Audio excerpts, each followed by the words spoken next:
Welcome to A Better HR Business, the podcast that looks at how HR consultants and HR tech firms grow their businesses and how they help their employers to get the best out of their people. Remember, for show notes and downloads, go to www.getmorehrclients.com/podcast. That's getmorehrclients.com/podcast. Okay, let's get started. Hello, welcome back. Thanks for joining me. I'm really looking forward to today's conversation with Sophia Casey. Sophia is the co-founder and CLO of the International Coaching and Leadership Institute, ICLI. But before we get into that, firstly, Sophia, hi, and thanks for joining me today. Thank you so much for having me, Ben. I love having these conversations. Anytime I get to have a conversation in the HR world, I'm always a yes. So thank you for inviting me. So yeah, just for context, whereabouts are you based? I actually am in the Washington, D.C. area, actually about an hour and a half outside of Washington, D.C. Nice. In an area that we call the Eastern Panhandle. So if I walk out my door, I literally see a mountain.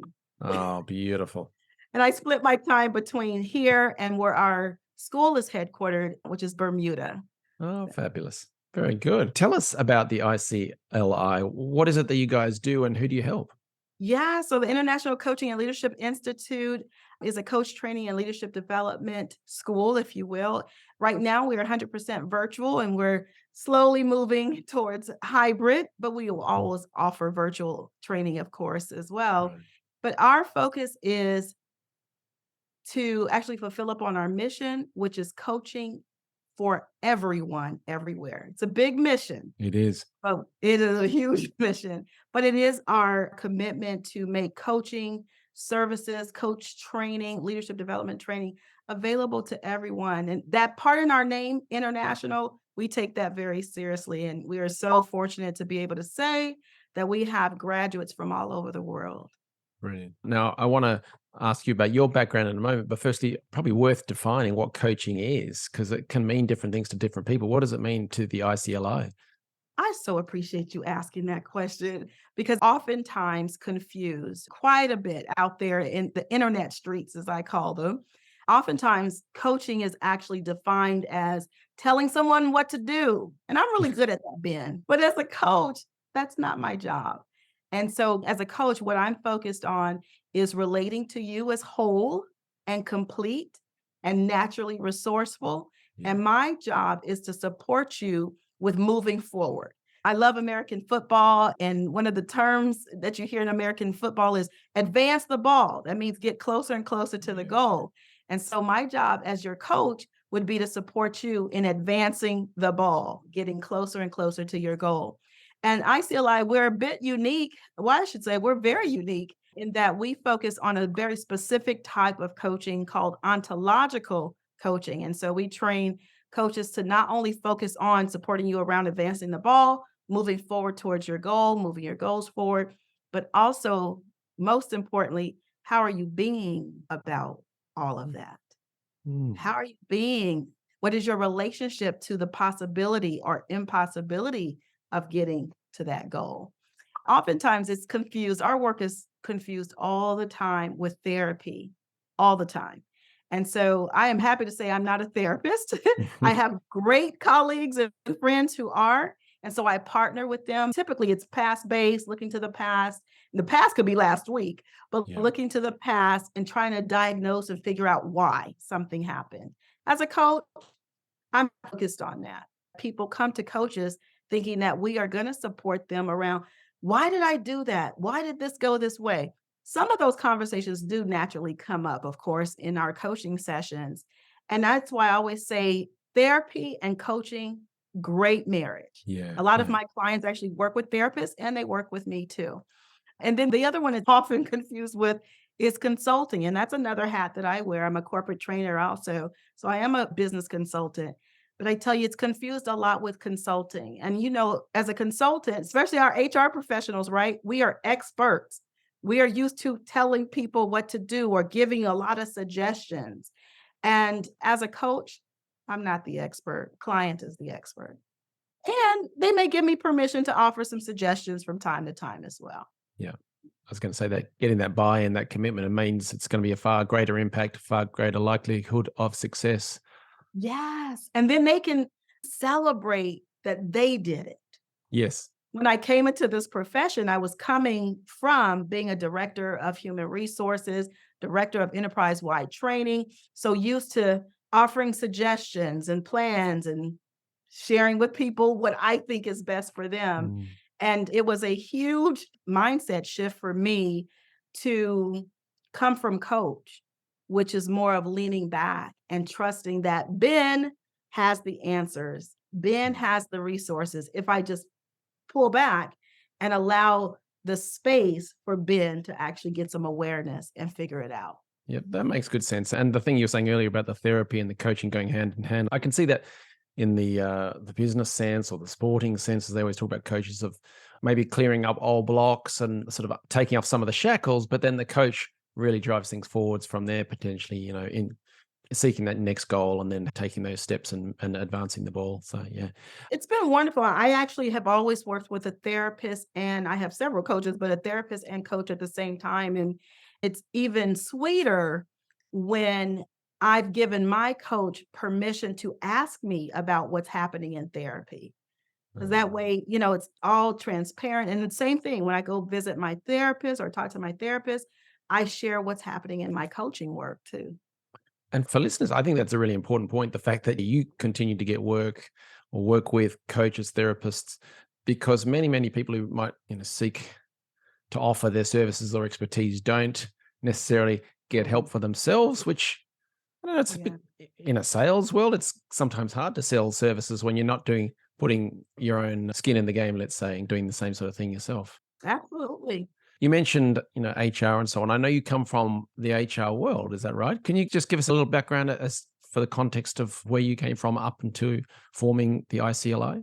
Absolutely. That was one of the highlights of my career. So, for many years, I was director of human resources. My title changed, but certainly it's still the same position for the US federal government. And I had the wonderful opportunity to work for the White House and work with very prominent people whose names you know many years ago. And I'm so grateful that the title that was bestowed upon me when I worked for the White House was Director of First Impressions. And I'm grateful for that because that title spoke to my commitment to customer service. Mm. And I won't get on that soapbox because I Ah, can't. But customer service is really important to me. And so it was, and actually it was a natural progression also from that work to going into human resources, which is definitely focused on customer service. yeah. So I was director of HR for quite some time, also director of enterprise-wide training for a number of federal government agencies. One that people tend to find fun to talk about is the US Patent and Trademark Office. So the organization that Wow. stamps all of those inventions and all of those trademarks. And I have had a wonderful career. I worked for several federal government agencies and several political leaders. And then from there, I got introduced to a coach because I had some goals that I wanted to work on and I wanted to, they were kind of stalling. Okay, let me just be honest. I was procrastinating. So I was stalling a bit and I was sharing this with one of my sorority sisters and she says, "You may want to work with a coach." I'm working with a coach. She introduced me to her coach and I fell in love with the profession. Fell in love, literally signed up within a week or so to actually go through formal coach training. I went through a very rigorous year-long program out of New York, and I was hooked. I was hooked from there. Oh, that's brilliant. And yeah, the career in the HR side of things and the director of first impressions, that sort of takes me back to my first ever HR manager job for my Oh, own team. I set up a couple of financial or business measures, productivity and I don't know, injury frequency rate, something like that. But then we had employee feedback, based on survey scores. But then the last one was a customer service measure to see how we as a team were doing. So we go around, ask some managers, ask some people, frontline workers to get a variety of feedback to score that because I just think it's so important. So I love to hear you say that. So that's, yeah, really important. it's critically important, and so I said my relationship and my mindset around coaching changed, but also my relationship to getting that customer feedback changed too. You can imagine in the beginning, get this customer feedback, and if it wasn't always glowing, it was like, oh, Yeah. and to go from there to actually like literally salivating to get that feedback because the feedback helped. It's just data to help us to improve our customer service delivery. So definitely shifted my relationship to hearing what we were doing well and what we were not doing so well. Absolutely. Before I let you move on, it reminds me of the standard rule of that I experienced when I was doing employee surveys and things like that. Is when I'd go back to the management team to report back on results, there'd always be one manager whose area people weren't too happy. And that same manager would always say, oh, but it was Joe in that department because they sit in the wrong area. It's very noisy. That's why they're not happy. It's nothing to do with my management style. But then secondly, No. I heard it, or someone told me recently, maybe on the podcast, of an organization where they ran employee feedback type stuff. And then they heard that the senior management never talks to us when you have to hear everything from our frontline managers all the time. It's terrible. And so the C-suite went, oh, this is great. We'll just get the frontline people to do it all from now on. That's great. Okay, we're happy. So they actually saw that as a nice way to do things. So yeah, absolutely. And getting that feedback, it actually made my job as an HR director easier. It really did. I mean, especially when you're thinking about like what programs, would be beneficial to the workforce in the next 2 to 5 years. I only had to start with that data. What did they say? What did they say they wanted? Exactly. So on that sort of HR theme, you have been developing a coaching program for HR people. Is that right? Can you tell us about that? Yeah, so we're just in the beginning stages, having conversations and brainstorming and having a lot of conversations with HR professionals on what would be most supportive of them, especially in the world that we find ourselves in now.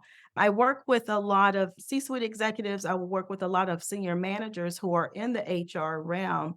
And I'm starting to hear some themes, if you will, around HR professionals really being overburdened, especially, navigating the pandemic and all of that. And so I've been really interested in doing some research around what would be most supportive of them from my world. So my world as a coach, as a provider of coach training and leadership development. And so I've been doing some digging around, certainly with the Society of HR Management, SHRM, and just getting more data, talking to more HR professionals. And so I've created just a straw man so far to address some of the things that they said. What I hear consistently is the need for coaching skills, not necessarily for them to become internal coaches in their organizations, but for them to be able to communicate more effectively with their team members, with their peers, and be able to communicate up. I hear that quite a bit. And also using coaching skills to navigate resignations, or the great resignation as it's been termed, and the quiet quitting. Like, how do I as an HR professional support myself in a way that I can truly support someone else? And coaching skills have been extremely helpful in that regard.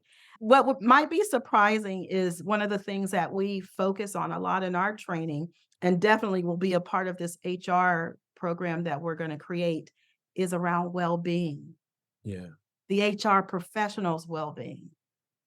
As HR professionals, we are so concerned, right? Of course, our job is to be concerned about everybody else.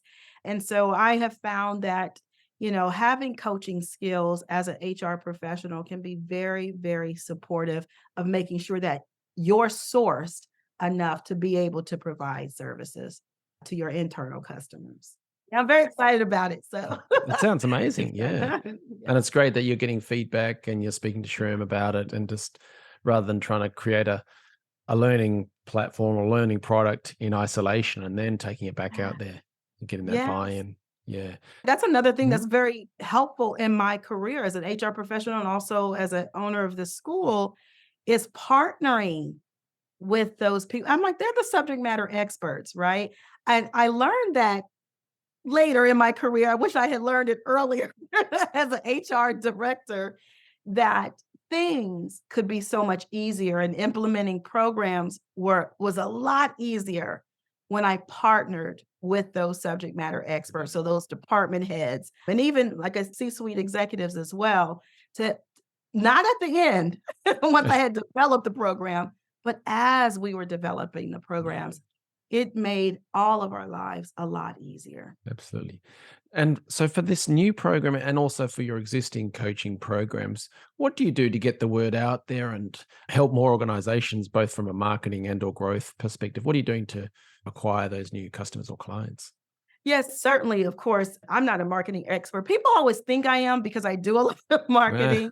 I'm just comfortable marketing, but a lot of things we do, of course, is make sure that we have the information out there on social media, make sure that our website is actually addressing frequently asked questions, things like that. But what I have found to be the most effective marketing tool is building relationship.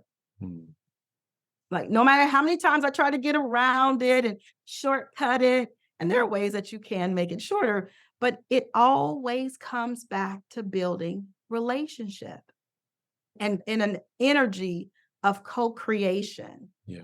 not where I'm coming to you to tell you how I'm going to fix you, but actually having conversations with corporate decision makers on what are your pain points? What's keeping you up at night or what's waking you up Yeah. at night, right? What are the things or conversations that you're not having because you don't feel comfortable having them? So having those kind of conversations, for my experience has been naturally builds relationship.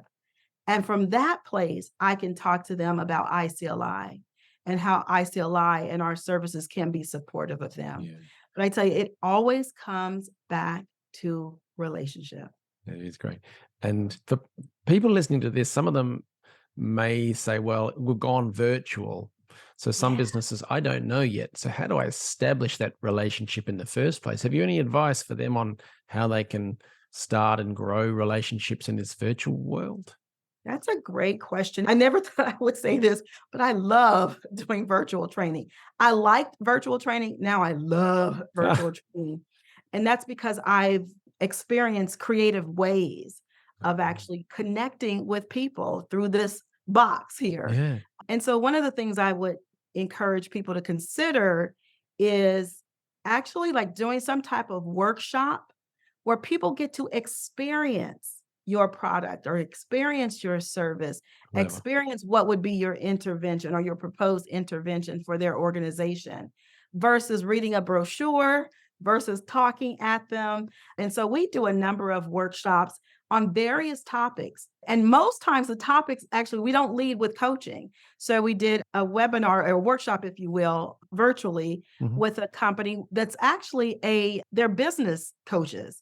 And our topic was around resilience. And like, what does that really mean? What does that mean in your world? What does that mean in my world?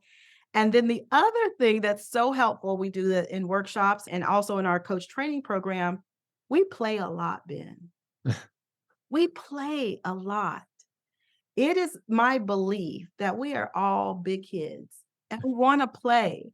And the further we get away from play, the more anxiety we experience, the more bogging down we experience, the more disconnection Mm. with people we experience.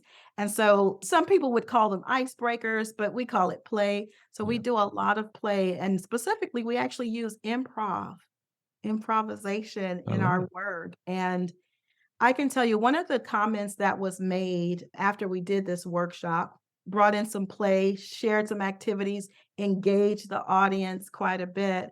One of the comments that was made was, I can't believe how much I learned in this hour because the workshop was only an hour. I can't believe how much I learned about myself.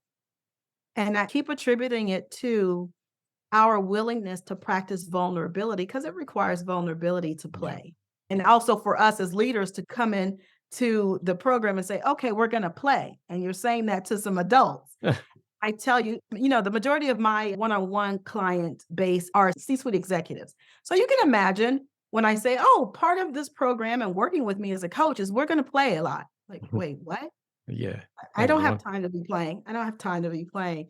And I tell you, getting their testimonials at the end of or throughout our engagement, oftentimes has brought me to tears. Oh, beautiful. Yeah. I had a little flashback there too when I was involved in a business turnaround project. And there was a Yeah. company and it was losing money. And so I personally had to manage redundancies and all this horrible stuff.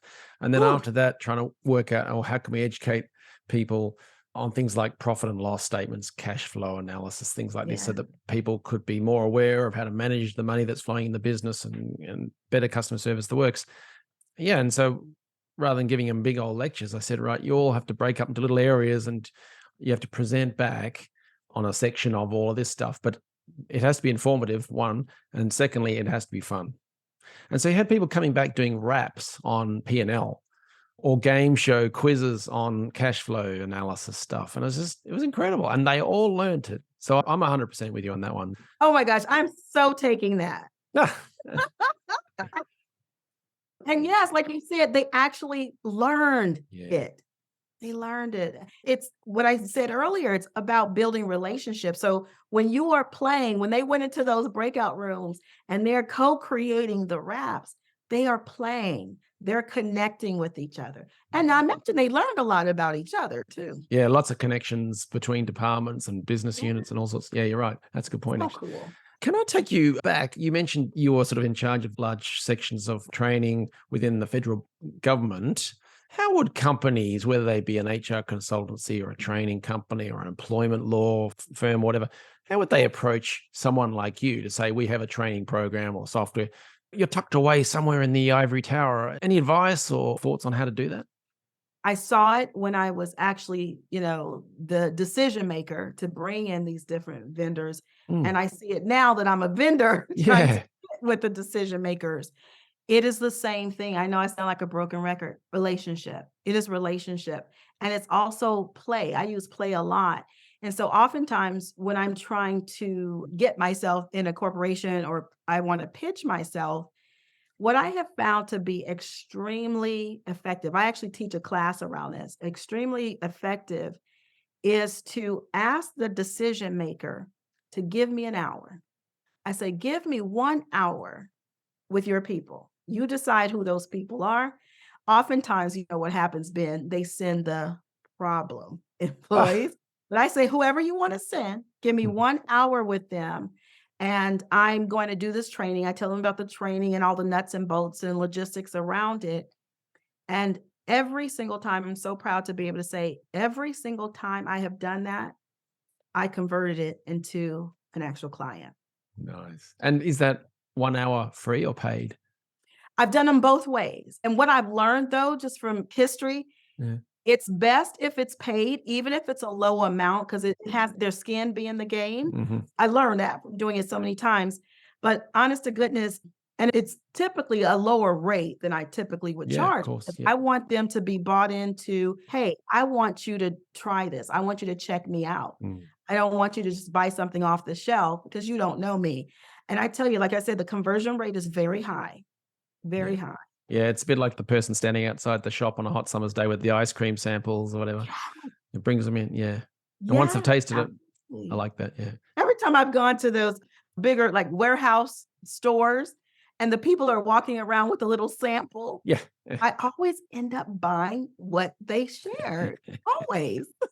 And I suspect I can never say this word. So reciprocity, I think it is. Yes. I suspect there's a little bit of human nature in that one that says, oh, look, thanks for that. I'm going to give back a little. So, yeah, this is absolutely fascinating.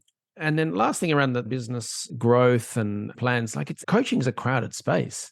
You got these Oh, sort of Tony Robbins of the world asking you to walk across hot burning coals or whatever. And then yeah. there's lots of other businesses out there. How do you find your place within that coaching world? That's such a great question. Thank you. What I have found to be true is that there is no competition. I know Yeah, people I are like, agree. "What are you talking about?" I really do relate to this world of getting business from a place of we don't have competition because we are very unique, but also because there are 7.4 billion people on the planet. Yeah. So I can imagine that there are people who really resonate with you and want to hire you. And there are people who would resonate more with me and my Mhm. style and want to Mhm. hire me. I would really encourage people to just consider that there is no competition. I mean, of course, when the marketing people, they want to do some analysis and all of that, sure, no problem. Here are my competitors, if you will. But to really actually consider that there is no competition. When you start with relationship, when you really start with relationship and connecting with people, not just brain to brain, but heart to heart, I have it that competition goes away because the focus is on them and how you can service them and what they need, as opposed to, I have this brilliant idea or this brilliant program for you to fix you. Yeah. We're not broken. We're not broken. No, I love that. And for me, it's that old phrase of a rising tide lifts all boats. So Oh, whether it be coaching or employee listening software or HR software, whatever it may be, if we're all saying you should probably think about doing things a better way, a different way, whether it be with us, with the company down the road, we don't care, but we think you've got potential to get even better. Yeah, I think it's all about lifting together. I sure appreciate you saying that. One of the things I'm very passionate about and I've been very involved in is supporting other business owners in building their coach training programs and then going on even further as we did in becoming accredited. And what I hear, and I'm formalizing that as a service going into Nice. 2023, what I hear a lot, Ben, is why would you do that? That's your competition. Why would you go over and help him start a coach training school when you are a coach training school owner? Yeah. And the thing is, it's just what you said. It's like, I'm looking at the bigger picture. What am I most committed to? What I'm most committed to is the mission that I shared at the top of this conversation, coaching for everyone, everywhere. Coaching has always been seen as a luxury for the C-suite executives, for those folks in the ivory tower. And our mission, my commitment, is that it's made available to everyone, everywhere, that everybody belongs in this conversation and everyone gets access to it. And I tell you, so from that mindset, I don't have competition. Yeah.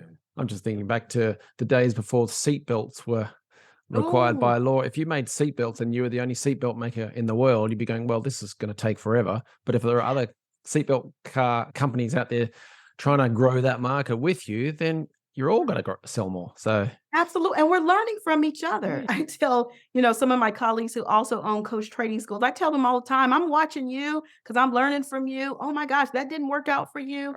And I'm also in the process of building communities. So coaching communities, a community of other coach training schools, building communities so that we can continue to have those conversations and share with each other from a place of meeting the mission. yeah, Yeah. coaching for all. Brilliant.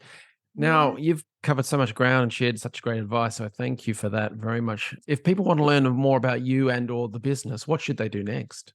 Okay, it's really easy. Go to visit our website, which is trainingbyicli.com. I'm everywhere on every social media platform. If you just look for Sophia Casey, you'll eventually get back to ICLI because it is my number one passion right now for sure. So yes, I would love to have people come and visit trainingbyicli.com and also come and visit us for some of our workshops and come and play. Yeah. Definitely. Sounds like the place to be. Well, Sophia, thank you very much for sharing your thoughts and advice today. I really appreciate it and had a great laugh. So thank you. Thanks for having me, Ben. I appreciate it. Thanks for joining us today on A Better HR Business, the podcast that explores the world of HR consulting and HR tech businesses. For show notes and downloads, go to www.getmorehrclients.com/podcast. That's getmorehrclients.com/podcast. Remember to subscribe and share the show with any friends who are busy growing a HR business. Thanks and see you next time.